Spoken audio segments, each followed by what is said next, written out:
এখানে বসলাম যতক্ষণ এটা অ্যারেস্ট করবেন। হ্যাঁ ইয়ার কি পেয়েছেন না? আপনার যান, আপনার বাইরে, তোমরা বাইরে, তোমরা বাইরে, তোমরা বাইরে জমা সব যতক্ষণ অ্যারেস্ট করবেন। ইয়ার কি পেয়েছেন না? কেন বসবো? ইয়ার কি পেয়েছেন না? আমি পুরুলিয়া থেকে ফিরছি গাড়ির উপরে লাঠি দিয়ে, মোটা মোটা লাঠি দিয়ে। হ্যাঁ, কিরার আগে অ্যারেস্ট করবেন। 8 ঘন্টা আগে থেকে কি নাম? নামগুলো দাও। আপনি ঘুমাচ্ছিলেন। নামগুলো দাও। আপনি ঘুমান। আরে, তোমরা কথা বলছো কেন? নাম বাবার নাম গুলো দাও। নাম বাবার নাম লিখে দাও আমাকে। ভাই বল দাও, তুমি লিখে দাও। আরে আমি ডায়েরি করবো। স্যার আমার পুরো ভিডিওটা আছে। 1 ঘন্টা দাদা। এরা কি গুন্ডারাজ? 1 ঘন্টা হঠাৎ করতে পারবে না। 1 ঘন্টা ধরে দাদা গালি দেওয়া 1 ঘন্টা আমি ধরে। কাছে পানি হবে। আমার লাগবে না স্পট। আপনি চ্যাংড়াতে দিয়ে আমার গাড়ির উপরে মোটা মোটা বাঁশ দিয়ে মারবে। 1 ঘন্টা ধরে দাদা চলছে 1 ঘন্টা ধরে। চন্দ্রকোনা থানায়, চন্দ্রকোনা থানায়। আপনি ঘুমাচ্ছিলেন হ্যাঁ? বিরাট খবর। ইয়া কি পেয়েছেন? আমি উঠবো না, অ্যারেস্ট করবে তারপর। আপনার স্ত্রীকে জানান, আপনার পলাশ থালিকে জানান আমি বসে আছি। এই নাম বাবার নাম লিখো, আমাদের লয়ার ডাকো, ড্রাফট করার জন্য আমি সই করি।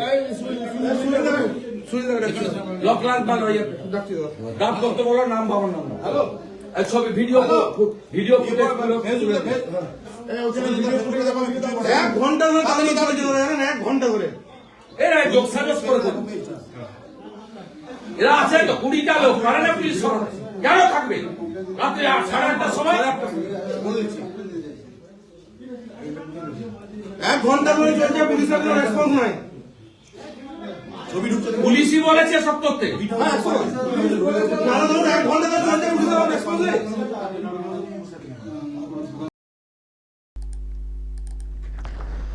দর্শক দেখছেন এবং দেখলেন শুভেন্দু অধিকারী উনি পুরুলিয়াতে একটি প্রোগ্রামে গিয়েছিলেন। তো ওখান থেকে যখন ফিরছিলেন তো সেখানে ওনার দলেরও লোকজনেরা কোথাও কোথাও ওনাকে ওয়েলকাম জানানোর জন্য দাঁড়িয়ে থাকেন। কিন্তু এখানে যেটা হয়েছে চন্দ্রকোনা ওই এলাকার, যেটা আমি শুনতে পাচ্ছি যে টিএমসির লোকেরা মানে ঘিরে ধরেছিলেন, টিএমসির লোকেরা এই জায়গাতে, মানে বিজেপির লোকেরাও ছিলেন একদিকে, অন্যদিকে। তো এখানে টিএমসির লোকেরা হঠাৎ করে রাস্তাটা ব্লক করে, এবং এখানে তো সব ভিডিও দেখতে পাচ্ছেন, আমি আরও মিডিয়াতে দেখছিলাম, লাঠি সোটা নিয়ে একেবারে হামলা, কার্যত হামলা। এবং যারা বিজেপির লোকেরা ছিলেন ওখানে তাদেরকেও ধাক্কাধাক্কি করা হয়েছে, আমি দেখছি অন্যান্য মিডিয়াতে। যাচ্ছে তাই কাণ্ড। আরে কি হয়েছে? শুভেন্দু অধিকারী যদি কোথাও যান তো কি সমস্যা? তাকে মানে তৃণমূলের পতাকা দেখাতে হবে, জয় বাংলা স্লোগান দিতে হবে, দিলে কি খুব বাহাদুর? খুব বাহাদুর। বিজেপির লোকেরা এলে তাদেরকে ধাক্কা দিতে হবে, ভয় দেখাতে হবে, তো কি হবে? খুব বাহাদুরি, খুব বাহাদুরি। তবে ওনার নামও শুভেন্দু অধিকারী। উনি একেবারে থানার অন্দরে মানে পৌঁছে যান, যেখানে পুলিশের ওই যে বিট বা কি বলে না ওই অফিসে, সেখানে পৌঁছে যান। সেখানে গিয়ে একেবারে বসে পড়েন। সেখানে বসে বলেন যে অ্যারেস্ট না করলে আমি উঠবো না। থানায় ঢুকে বসে পড়েন, ওখানে ঢুকে বসে পড়েন। না হচ্ছেটা কি? হচ্ছেটা কি?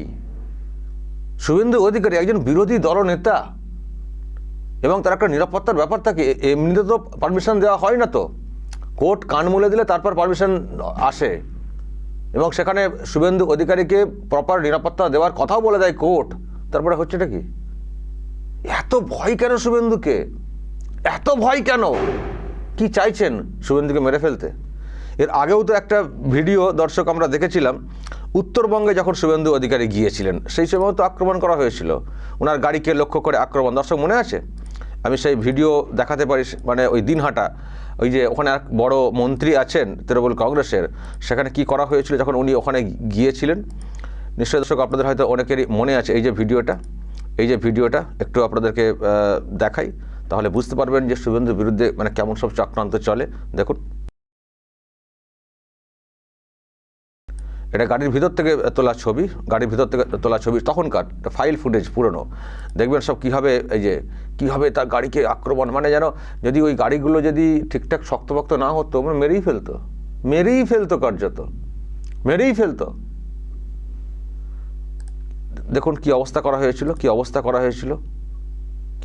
হয়েছিল সেই সময়। আরে কি শুভেন্দু অধিকারী একটা মানুষ, তো একজন নেতা, তো এত সমস্যা কোথায়?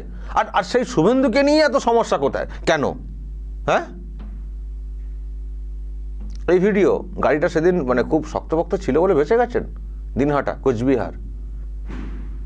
তারপরে তো রাস্তাতে তো দেখেছিলেন দর্শক, আমি আপনাদেরকে একটু দেখাই।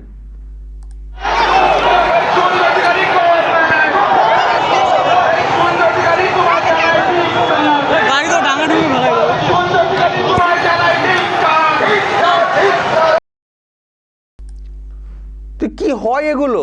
আর মানে কি হয় বলতে চেষ্টাটা বড় আকার থাকে, সেটা হয়ে ওঠে না। হয়তো চেষ্টা হচ্ছে যে শুভেন্দুকে মেরে ফেলার।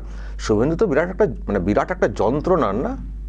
নেত্রীকে হারিয়েছেন এবং বলেছেন প্রাক্তন করে ছাড়বো, ফলে সেই জ্বালা মানে কিছুতেই মিটছে না। শুভেন্দু হারিয়ে দিয়েছেন, ওই রকম একটা কেরিয়ারের দাগ, মানে পলিটিক্যাল কেরিয়ারে দাগ করে দিয়েছেন শুভেন্দু অধিকারী। নেত্রীরও জ্বালা আর তার যারা সাঙ্গপাঙ্গ তাদেরও জ্বালা। আবার এখন ভাইপো ময়দানে নেমেছেন, তিনি উস্কাচ্ছেন, ব্যাস শুভেন্দুকে অ্যাটাক করতে হবে, শুভেন্দুর কনভয়ে হামলা করতে হবে। মানে কি হচ্ছে এটা? শুভেন্দুকে এত ভয়টা কেন? আমার প্রশ্ন এখানে, শুভেন্দুকে এত ভয়টা কেন? শুভেন্দুর এতেই কি মরণ দেখছে নাকি? হ্যাঁ, পলিটিক্যালি শুভেন্দুকে জব্দ করতে হবে, শুভেন্দুকে না শায়েস্তা করলে, শুভেন্দুকে না মেরে ফেললে মানে ঠিকঠাক মানে বাঁচা যাবে না। ক্ষমতায় এলেও শান্তি নেই, সত্যিই শান্তি নেই। শান্তিতে থাকতে দিচ্ছেন না শুভেন্দু অধিকারী। অনেক চেষ্টা হচ্ছে তাকে দমানোর, কিন্তু প্রতিনিয়ত সেই, আমি জানি না কখন উনি ঘুমান, মানে সরকারকে ব্যতিব্যস্ত করে রাখা, শাসককে ব্যতিব্যস্ত করে রাখা। অন্যদেরকে হয়তো সেটিং ফিটিং করতে পারেন, কিন্তু শুভেন্দু যে জায়গা ছেড়ে এসছেন তাকে বাগে আনা যাচ্ছে না। মানে খুব কি যন্ত্রণা হচ্ছে যে আর যাতে উনি কোনোভাবে, যদি ওনারা স্বপ্ন দেখেন আর কি যে আমরা তো ক্ষমতায় ফিরবো, কিন্তু শুভেন্দুকে বিরোধী দলনেতা হতে দেবো না, মানে সেই জন্য কি নানান সব চক্রান্ত চলছে। ক্ষমতায় ফিরবেন আপনারা? আমি দর্শক একটু শোনাই শুভেন্দু অধিকারী আর সব কি সব বলেছেন। ফিরে যাচ্ছিলাম, কালকে কোলাঘাটে সকালে আমাদের একটি মন্দির উদ্বোধন আছে, আমি শান্তিপূর্ণভাবে যাচ্ছিলাম। এই জিনিস বরদাস্ত করা যাবে না। আমি লিখিত অভিযোগ দেব, আমি সিসিটিভি ফুটেজ, আমার নিজের ভিডিও ফুটেজ, আমার সঙ্গে যে সিকিউরিটির লোকজন ছিল তারা ভিডিও তুলেছেন, চিহ্নিত সমাজ বিরোধী ইন প্রেজেন্স অফ পুলিশ। একটা স্কোয়াড ছিল, পশ্চিম মেদিনীপুর জেলা পুলিশের একটা পাইলট কার ছিল, 4-5টা পুলিশের লোক ছিল, আর 7-8টা এখানকার স্থানীয় লোকরা আমাকে চিনিয়ে দিয়েছে যারা পুলিশের লোক, ওদেরকে না সরিয়ে কোলাকুলি করছে, চুমু খাচ্ছে। এ তো স্টেট স্পন্সর টেররিজম। আমরা তো জানি মা বোনেরা, কন্যারা সুরক্ষিত নয়, রাজ্যের বিধায়করা, রাজ্যের জনপ্রতিনিধিরা সুরক্ষিত নয়, তো অনেকবার দেখেছি। আজকে কোনো কারণ ছাড়া এটা করেছে।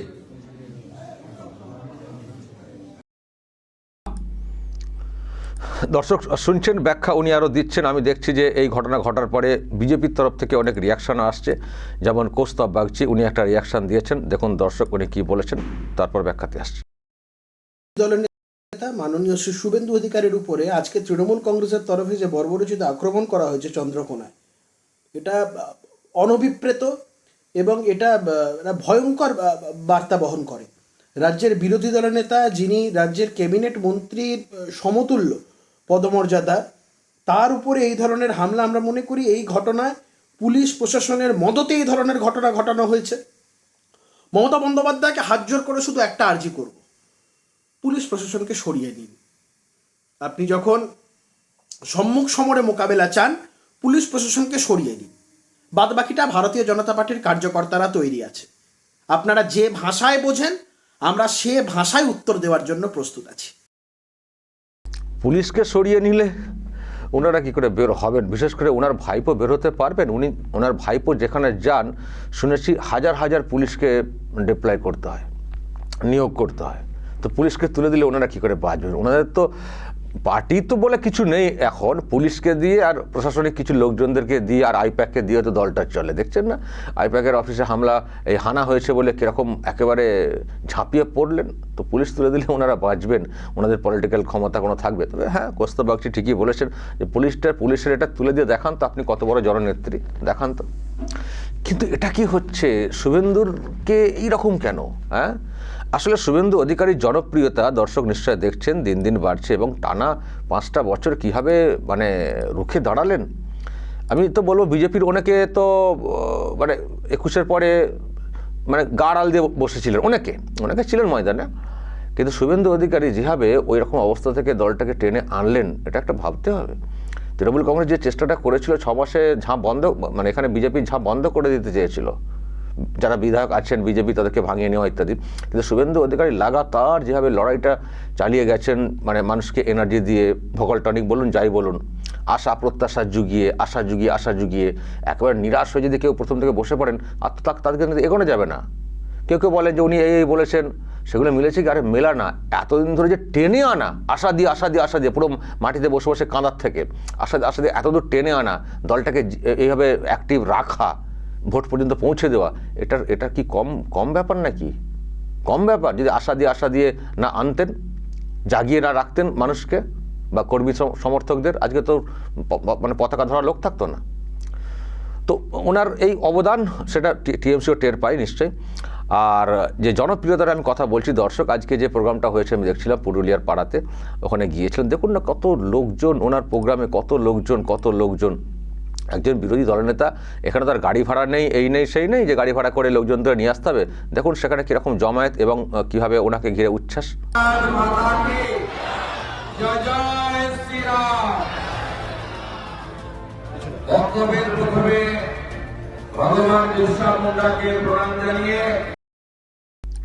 দেখুন বক্তব্য উনি কী রেখেছেন সেটা বড় কথা নয়, আমি আর সেদিকে যাচ্ছি না, কিন্তু যে ভিজুয়াল সামনে এসছে এটাই বড় কথা। যে ভিজুয়াল সামনে এসছে এটাই তো ওনার বক্তব্যের অনেক কিছু বলে দিচ্ছে বর্তমান পরিস্থিতিকে।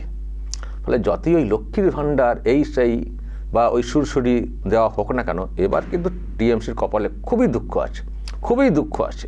যত হামলা করবে, যত ডান্ডা মারবে, ততই শুভেন্দু অধিকারীর জনপ্রিয়তা বাড়বে। আর শেষ শুভেন্দুকে করার ক্ষমতা এই তৃণমূল কংগ্রেসের নেই। যদি থাকতো অনেক আগেই আমরা সেটা দেখতে পেতাম। শেষ নেই, এখন তড়পাচ্ছে, যে কোনোভাবে এখন মরিয়া হয়ে উঠেছে, কী করে একে শেষ করবো, কী করে আটকাবো। সেই জন্য নানান সব হামলা ইত্যাদি করার চেষ্টা হচ্ছে। কিন্তু আমার তো মনে হয় এইসব হামলা করেও কিছু হবে বলে। তবে উনি লড়াকু মানুষ, লড়ছেন, আর মানুষের কাছে ওনার গ্রহণযোগ্যতা আরও বাড়ছে। কারণ মানুষ না সবসময় লড়াকু লোকজন পছন্দ করেন। লড়াকুর নেতা হলে দেখবেন তার পাশে সবসময় একটা অন্য দল থেকে আসা লোক তৃণমূল কংগ্রেস থেকে বিজেপিতে এসছেন, কিন্তু এসেও এই বছরে বলুন তো দলের মধ্যে গ্রহণযোগ্যতা কীভাবে তৈরি করেছেন। শ্রমিক ভট্টাচার্য নিজের মুখে কদিন আগে বলেছেন যে আপনাকে আর বলতে হবে না যে আপনি অন্য দল থেকে এসছেন, আপনি এই দলে সম্পৃক্ত হয়ে গেছেন। এমনি অনেকে আশপাশ থেকে অনেক কিছু বলার চেষ্টা করেন। নেতা কিন্তু ওই পয়সা দিয়ে নেতা হওয়া যায় না। পয়সা দিয়ে কিছু লোককে আপনি জড়ো করতে পারেন, নেতা কিন্তু পয়সা দিয়ে হওয়া যায় না। জনপ্রিয়তা যেটা বিষয়, এটা হওয়া যায় না। শুভেন্দু অধিকারী যেখানে যাচ্ছেন সেখানে ওনাকে ঘিরে যে উচ্ছ্বাস, যেটা হিংসে হচ্ছে টিএমসি, যেটা পরিষ্কার বুঝতে পারছি, সেই জন্য ডিস্টার্ব করার চেষ্টা হচ্ছে। তো এটা কি দল করার একটা শক্তি আর মানুষের পাশে থাকার একটা যে ব্যাপার, সেটা উনি দেখাতে পেরেছেন বলেই আজকে ওনাকে ঘিরে এত জমায়েত, এত উচ্ছ্বাস বা ওনার এত জনপ্রিয়তা। তো এখন যে অবস্থা, মানে যেটা উনি করতে পেরেছেন, সহজে কি শুভেন্দুকে দমানো যায়? ফলে লাঠি, সোটা, ডান্ডা, অমক, পেট্রোল, কেরোসিন যাই নিয়ে আসুন না কেন, শুভেন্দু যেটা প্রতিজ্ঞা করে ফেলেছেন, আমি আর শেষ দেখে ছাড়বো, আর মমতা ব্যানার্জিকে প্রাক্তন করেই ছাড়বো। আবার কালকে শুনেছেন একটা মানহানির নোটিশ পাঠিয়েছেন, খুব জেনুইন একটা কেস হাতে পেয়েছেন আইনি লড়াইয়ের। উনি বলেছেন ওটাতেও কিন্তু আমি শেষ দেখে ছাড়বো, আমি কিন্তু চুপ করে বসে থাকার লোক না। ফলে যতই এইসব হবে, শুভেন্দু অধিকারীর লড়াই করার যে মানসিকতা সেটা আরও বৃদ্ধি পাবে। এটাই কিন্তু ওনার আচরণ বা বিভিন্ন যে ব্যাপার স্যাপার সেগুলো প্রমাণ করে। দর্শক বলবেন আজকের এই ঘটনার পরে শুভেন্দু অধিকারী যেভাবে থানার অন্দরে বা যে পুলিশ অফিসের অন্দরে ঢুকে গেছেন এবং যে বসে পড়েন যে গ্রেপ্তার না করলে উঠবে না, গ্রেপ্তার করবে কি করবে না সেটা অন্য বিষয়, কিন্তু যে লড়াকু মানসিকতা, কোচবিহারে তো অনেক অভিযোগ করা হয়েছিল, কিন্তু গ্রেপ্তার কতজনকে করা হয়েছিল আমি জানি না। পুলিশ করবে না, কিন্তু নথিভুক্ত করে রাখা, এই যে নথিভুক্ত করে রাখা, এটা তো কম না। ক্ষমতা উল্টোলে, পাশা উল্টোলে তখন তো খাতাগুলো উল্টে দেখা যাবে যে কার কার নামে অভিযোগগুলো হয়েছিল। এখন না ধরুক পুলিশ, তখন তো ধরা যাবে। ফলে যে কাজটা করছেন শুভেন্দু অধিকারী, আমার তো মনে হয় ঠিক করছেন। যে যেখানে দেখবেন অন্যায়, অবিচার, অত্যাচার হচ্ছে, পুলিশ হয়তো সেই অর্থে কাজ করবে না, পুলিশ সব ক্ষেত্রে হয়তো নথিভুক্তও করবে না কেস। যদি পুলিশ খাতা মানে অভিযোগপত্র জমাও না নিয়ে থাকে, একটা করে মেল করে রাখবেন, থানাতে মেল করে রাখবেন, পরে সেই মেল খুলে একেবারে জেলে পাঠানো হবে। দর্শক বলবেন যা বলার, শুভেন্দুর এই যে লড়াকু মানসিকতা এবং তার বিরুদ্ধে যা হচ্ছে, এবং নজর রাখবেন আরামবাগ টিভিতে।